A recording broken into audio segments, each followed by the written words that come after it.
头屑用语节，去头屑用语节，语节洗发水带您进入正片内容。南孚电池31年销量领先，升级聚能环4代，南孚烛光不息。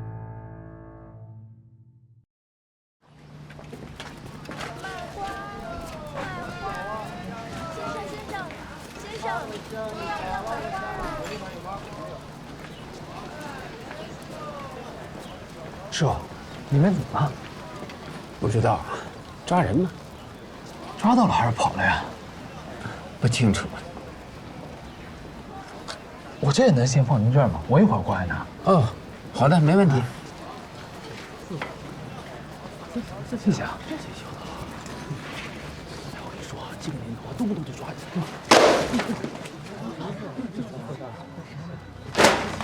干什么呢？查这个。干嘛？他那么多事。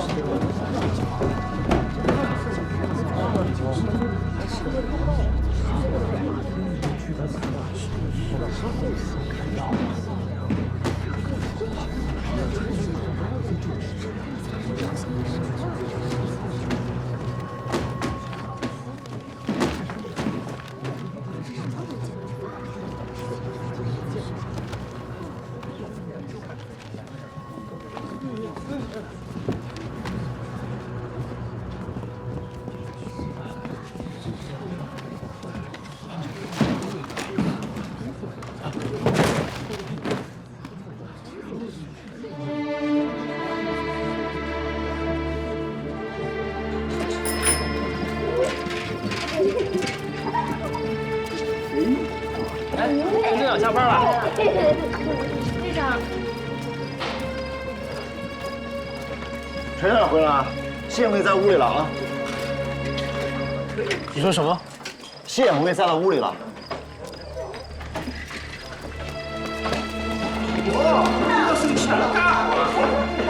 趁着慢点跑，别摔着。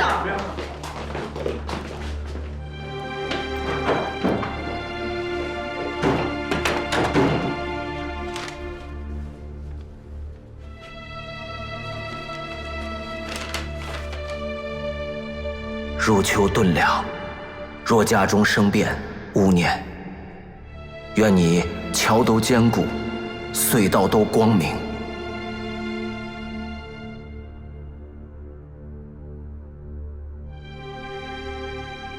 组长，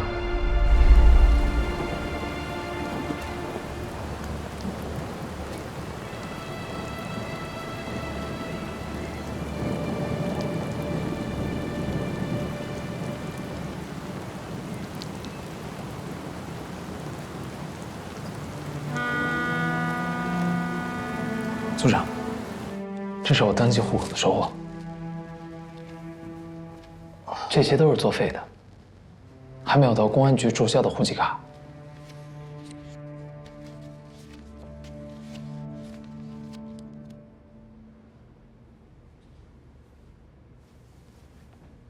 这几个是空户，户主已经迁居外地了。这张户籍卡我想借用1个星期，之后我会把它销毁。不管发生任何情况，都不会再有人使用这张户籍卡。1星期以后，你只需要到户籍科按正常程序去注销，其余的什么都不用做。我知道了。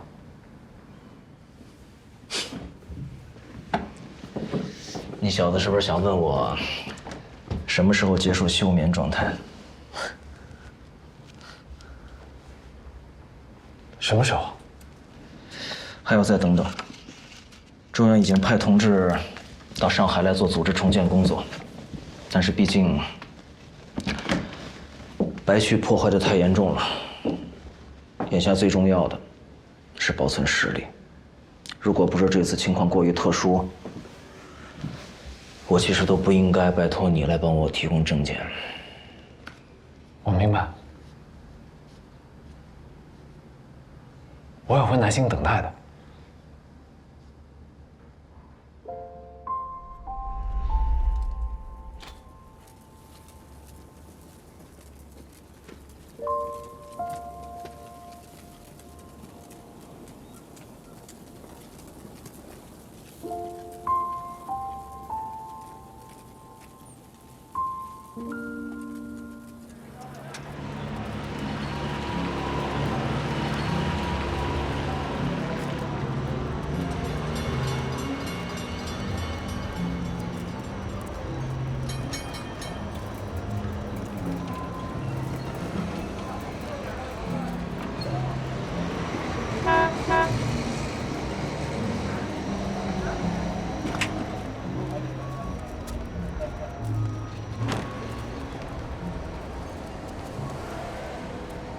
一个落脚的地方都找不到吗？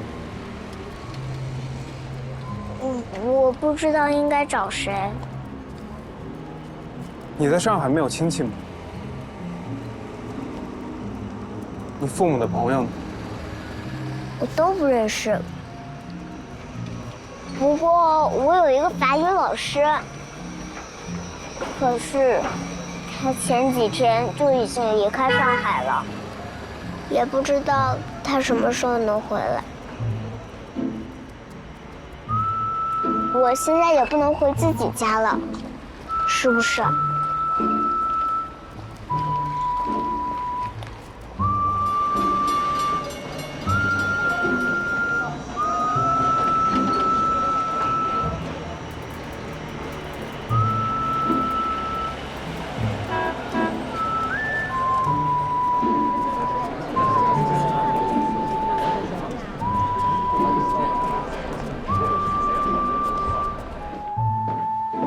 你睡卧室，我睡沙发。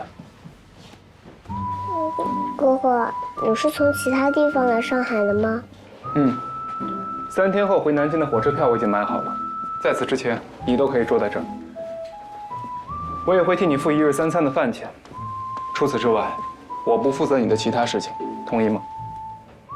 同意。你读几年级？小学2年级，我8岁了。如果有人问起，对外就说我们是兄妹关系。好。还有什么问题吗？那你叫什么名字啊？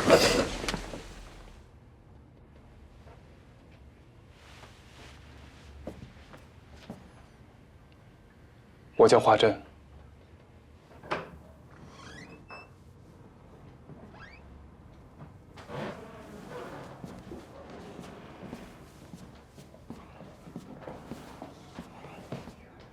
有事儿？华珍哥哥，你1个月的薪水有多少钱啊？什么？有很多吗？我1个月40块补贴，不知道多少算多。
华珍，我有事相托。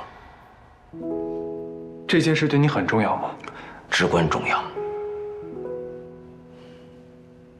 千万不能让任何人知道这件事。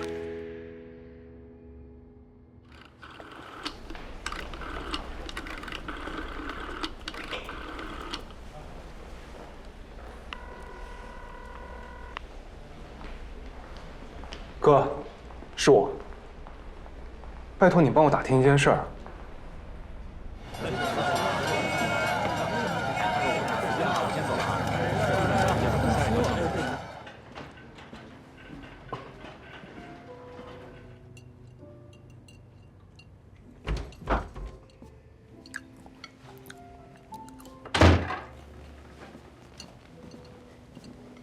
我出去一趟。你应该少出门走动。但我有个很重要的电话要打。我知道你想找一个落脚的地方，但在凶手被抓到之前，你最好少露面。要不你跟着我？我说过，我只负责你的吃的住的，其他的事情我都不负责。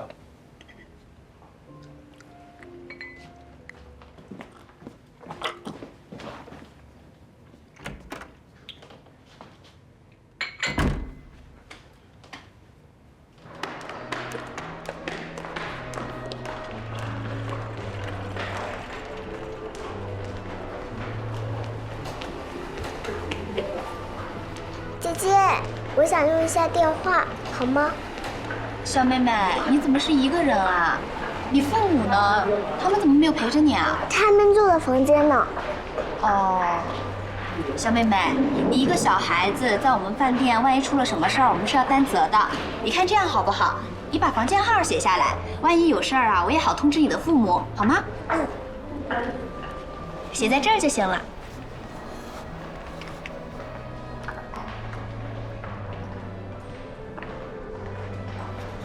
哎，不用了，姐姐，我父母都在楼上，我接个电话就走，我不会乱跑的。那好吧，谢谢。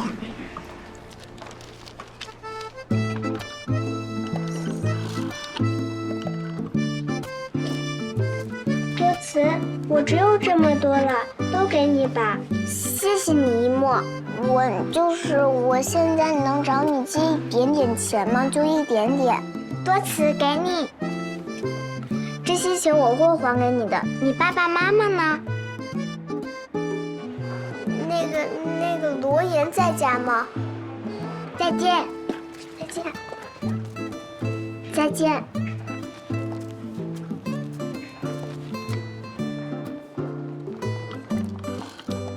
是玉白吗？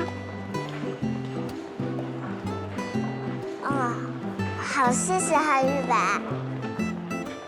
多慈，我只有6.2块，都给你了。谢谢你，玉成，不用客气。再见，再见。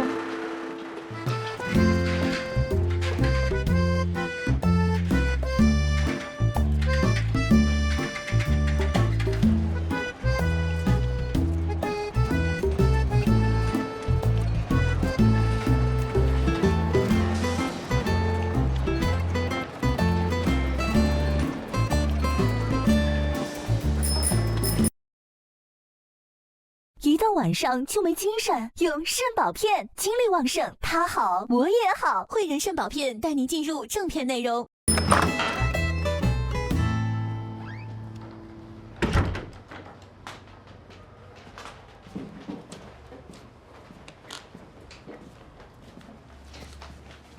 你一整天都没出门啊？没什么地方可去。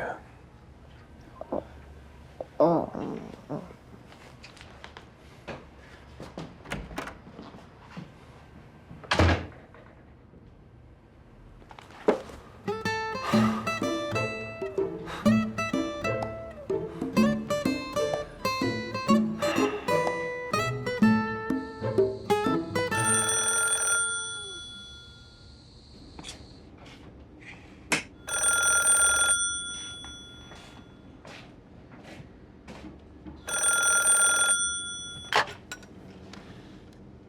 喂，哥，我拜托你打听的事儿怎么样了？你不问我啊，我还要告诉你呢。邓明远惹上大麻烦了，你从现在开始跟他划清界限，否则你也会惹上麻烦。什么麻烦？他被查出是共产党。他来爸爸生日宴那天，出门就被带走。党务调查处的人已经来过家里找爸爸，家里的所有人都要接受调查。谁把他带走了？这很重要吗？我知道你以前老把邓明远说成是你的恩师，但是以后这种话不要再说了，好吗？他不可能是共产党。他曾陪伴西安总理北上，又跟着委员长东征北伐，他有信仰有资历，他怎么可能参加共产党呢？是啊，所以说他糊涂啊，放着大好的前程不要，非要去投奔共产党。哥，如果他是共产党，那些人会拿他怎么样？如果他真是共产党，他跟他身边的人都得掉脑袋。对了，我还要问问你呢，你到底是自己跑去上海玩的，还是邓明远委托你干什么啊？怎么那天你们一见面你就跑去上海了？就是在家待得无聊，想出来逛逛。哦，对了，我在上海遇到了一个小孩，他家里出现了一些变故。如果我把他带回南京，我去舰队报道的时候，你们方便照顾一下他？你能认识什么小孩？是不是邓明远让你去找的？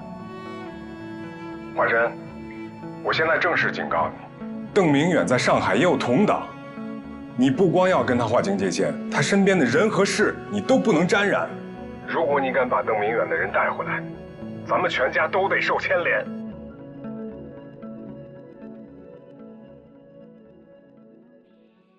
就是随便遇到的一个小孩，我随口问问。哥，如果老师是共产党，他在踏进华家的那一刻就知道脱不了身，你说他为什么还要进来？共产党不是你能搞懂的。你不是还有1个月就要回舰队报道了吗？你想看电影、逛庙会、吃八宝鸭、糖醋鱼，随你。玩够了，马上回南京，不要半夜里瞎打听，听见了吗？知道了。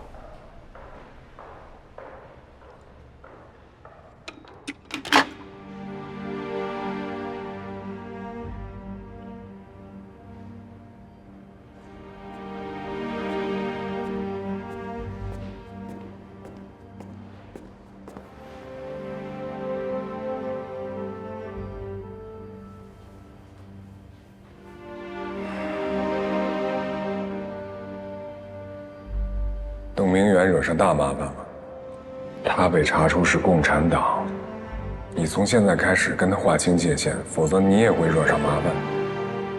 读破千卷，神交古人。你不光要跟他划清界限，他身边的人和事你都不能沾染。如果你敢把邓明远的人带回来，咱们全家都得受牵连。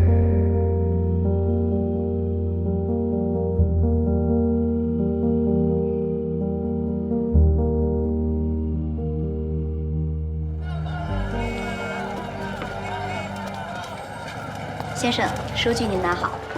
谢谢。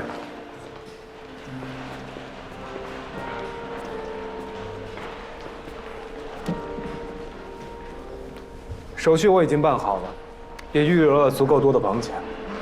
如果你愿意，你可以一直住在这儿，多久都行。1日3餐都可以去饭店的餐厅吃，这儿厨师手艺还不错。刚刚我看了报纸，上面说，市工会和商会的代表已经向公安局请愿，要求全力缉捕凶手，维护上海治安。所以你不用担心这个案子没有人管。那个坏人他自己穿的就是警察的衣服，警察真的会管吗？至少报纸上是这么写的。我和爸爸妈妈搬进文华饭店以后，他们从不给任何人开门。要不是因为那天凶手穿的是警察的衣服，他们绝对不会开门的。你的父母，除了报纸上写的沪上名商之外，是不是还有别的什么身份？别的什么身份？我爸爸妈妈他们开了一间很大的药材厂。别的我就不知道了。算了。这报纸上还说，你有可能也遇害了。消息有误也好，起码凶手不会知道你的下落了。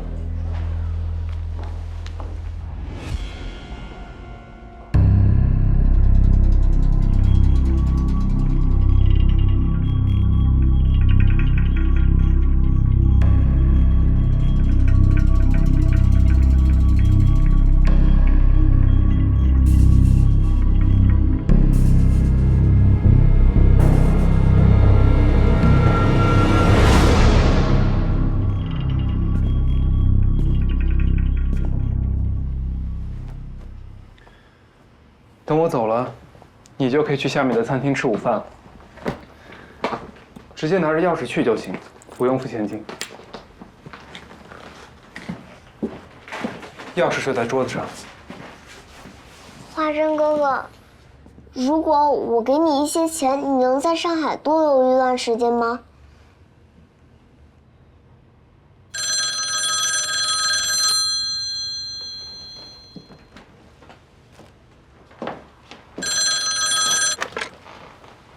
喂。好，我知道了，马上下来。接我的车已经到了，这个信封里面有23块钱，是我找同学借的。他们也是小孩子，零花钱不多。我已经找了所有我能找的同学，一共只凑到了23块钱。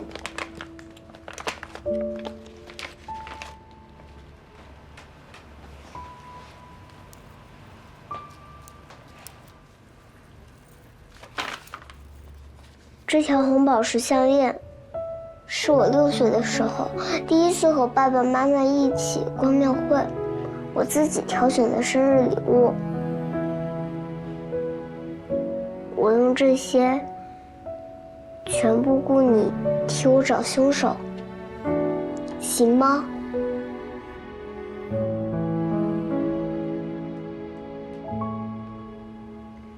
你昨天出去打电话，不是在给自己找落脚的地方。我也已经有床睡觉了呀。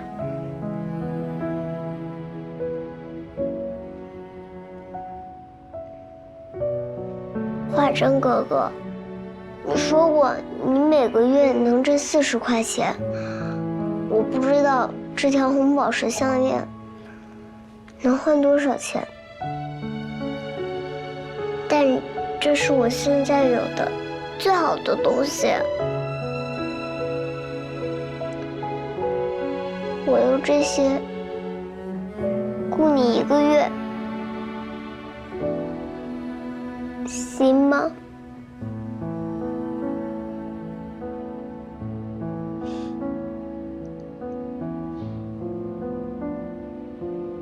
对不起，这是玻璃，不是宝石。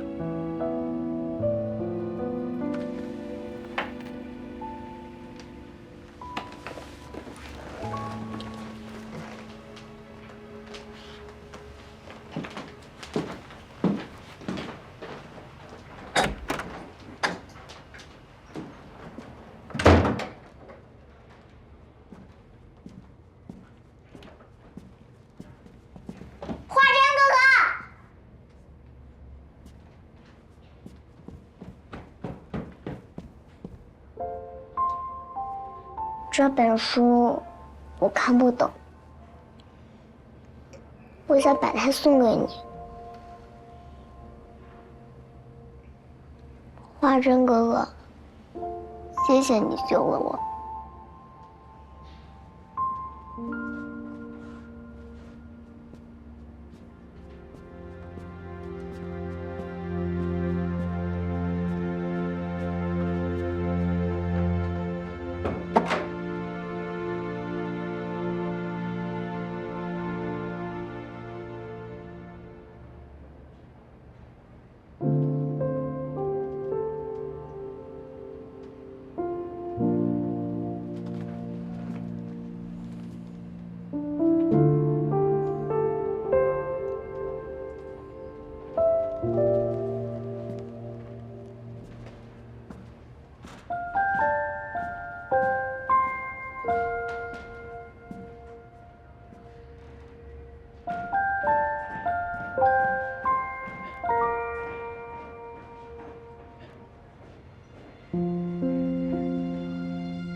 火神，好久不见，阿姨。注意态度啊！我现在可是淞沪警备司令部副官处处长。安处长。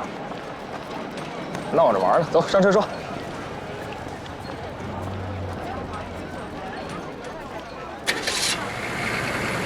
你昨天给我打电话说那案子，我打听了，确实是16部分局第4警察所立的。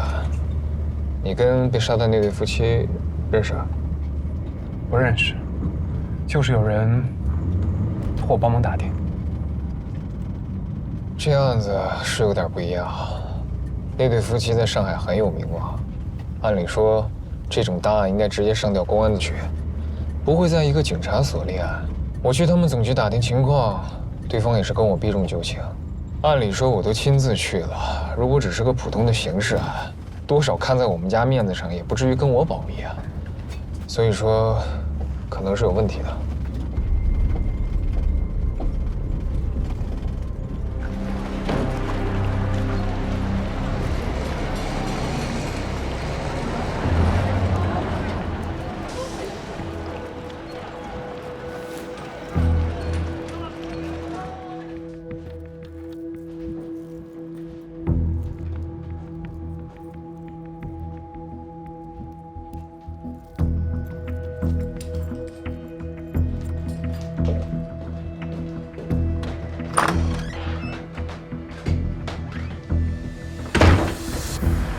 你刚才说那对上海的夫妻很有名望，你清楚他们的具体情况吗？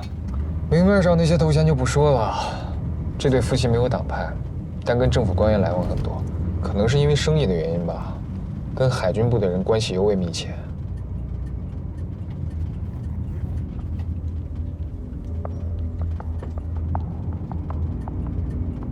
我说你小子怎么对这个案子这么感兴趣呢？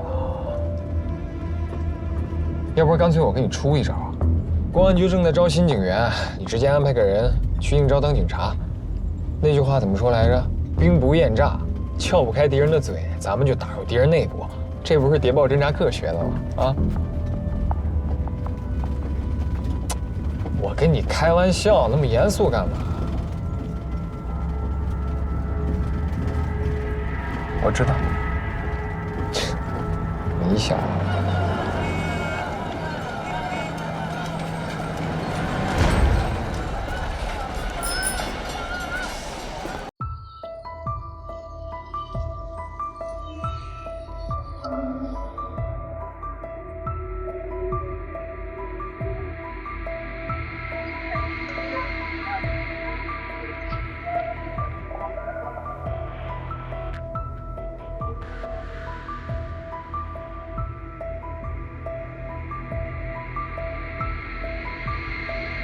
警官，您说的孟多慈这个名字查不到，但是前2天确实有个跟她长得很像的女孩在这里打过电话。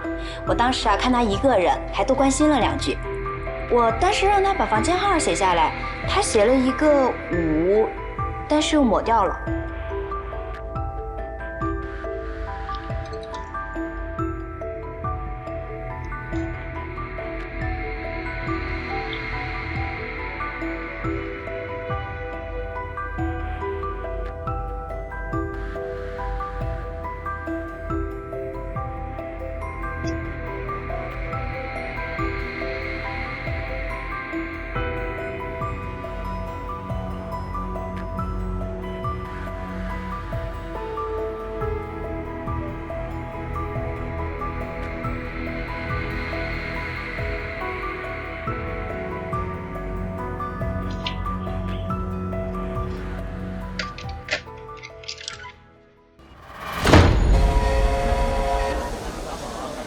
行了，就送到这儿了。劝你朋友一句，别太好奇了。这个案子的复杂，恐怕不在案件本身，而是背后另一个隐情。知道了，谢了，一路顺风。前往南京的火车马上发车了，请各位旅客抓紧紧。前往南京的火车马上发车了，请各位旅客抓紧紧。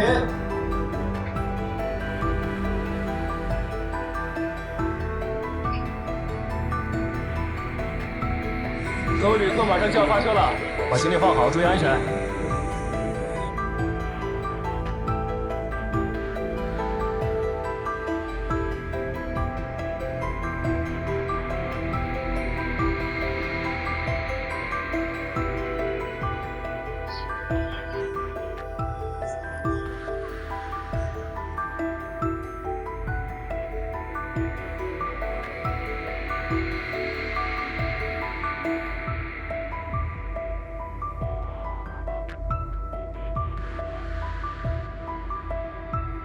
各位乘客请注意，行李放好，马上发车了。各位乘客请注意，马上发车了。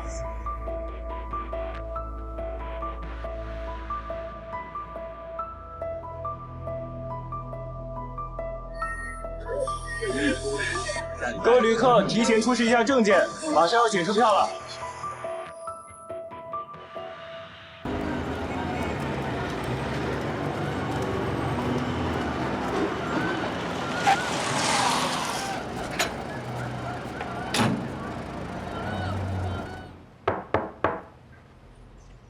多慈，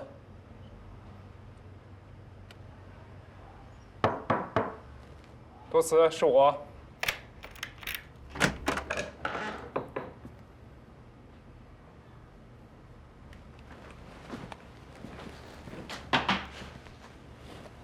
多慈，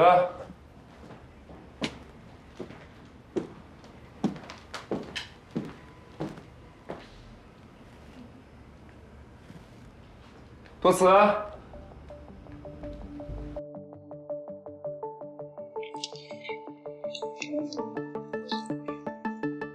你好，我之前住在530房间，有个跟我一起的女孩，你有看见她出饭店吗？就大概这么高，每天穿一粉色的衣服，梳了2个辫子。她是不是星梦？你怎么知道？刚刚有位警官来过了，也是打听您说的这位小女孩。她被他带走了吗？我没太注意，不好意思啊。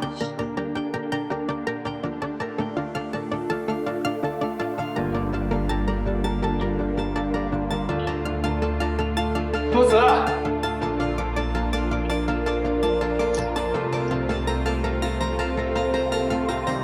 你好，请问有没有见过一个这么高的女孩？没看到。多慈，上午明明叠好了这个被子，现在怎么乱七八糟的？对啊，我刚才来的时候这门还是开着的。不晓得谁这么无聊。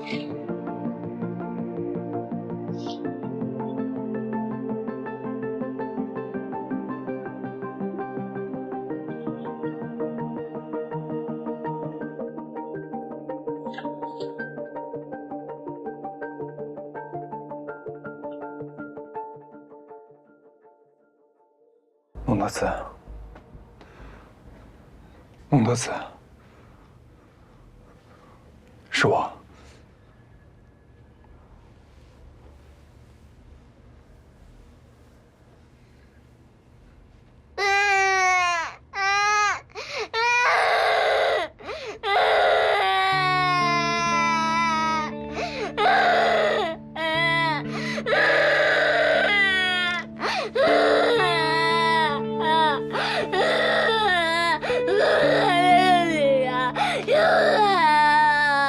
你有没有受伤？没有，我一直躲在被窝里，我没事。不哭了啊！我想追上去看看他长什么样子，可是我又害怕会被他发现。你已经做得很好了，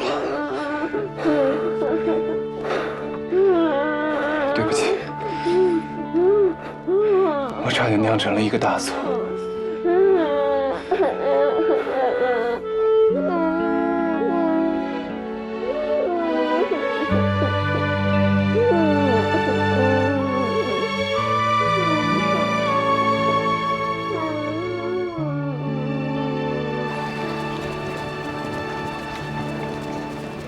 我们去哪儿啊？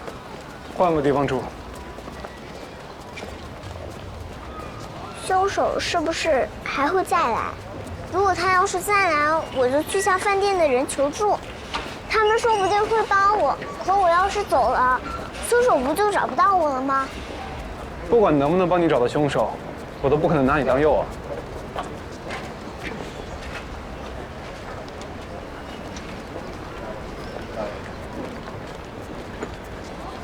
怎么了？你要留下来帮我，你不走了？反正已经错过火车了。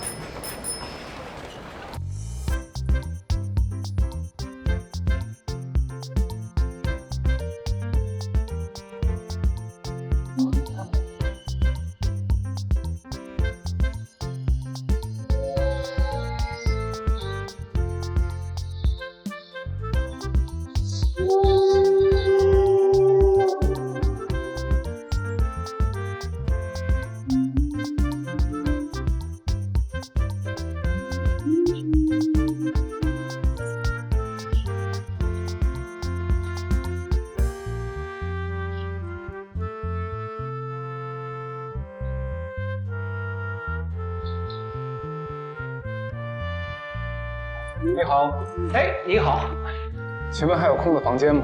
有的有的，刚好还空着一套。不过咱们这房租有些贵啊。价格不是问题。先生，您找好公寓还真是来对地方了。方圆几条街就属我们这最好。我们这儿呢不但安静，而且住客都是些有身份的太太先生。您这间房间呢，租金是贵了点，但也是最好的。屋子里该有的都有，连电话都给装上了。哎，请进。您随便看。这间公寓平常进出的人多吗？您是担心丢东西是吧？请放心，来人都要在我这儿登记，混不进小偷。好，这间房我要了。您先登记一下。要是您收好了，有什么需要的尽管叫我。好，谢谢。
我之所以来上海，是替一个人来送书。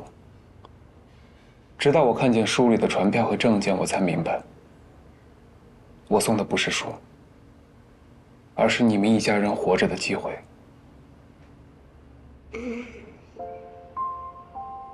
他是你很重要的朋友吗？比朋友更重要。对我而言，他就是像启明星一样的人。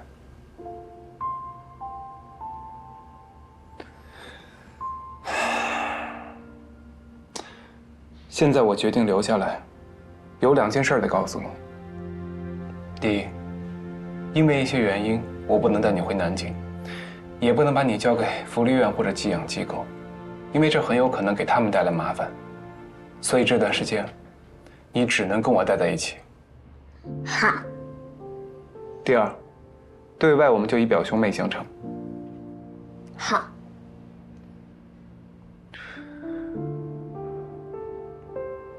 可我不会照顾小孩。我也不算小孩呀。行吧。其实我心里还有一些疑惑。也许抓到凶手就能找到答案，但1个月之后，不管能不能抓到凶手，我都必须回南京。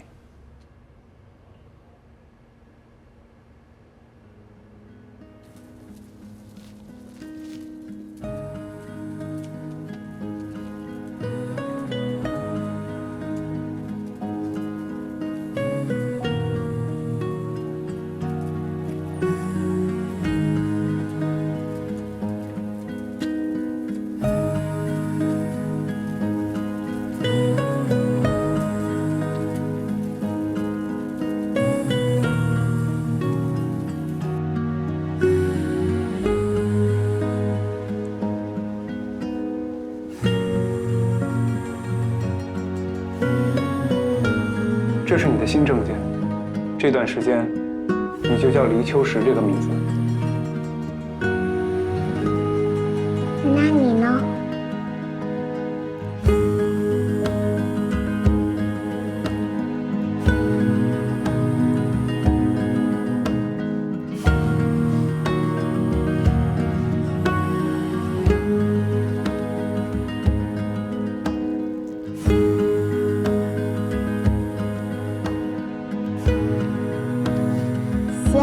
远生，花生哥哥，你要用这个身份去哪儿啊？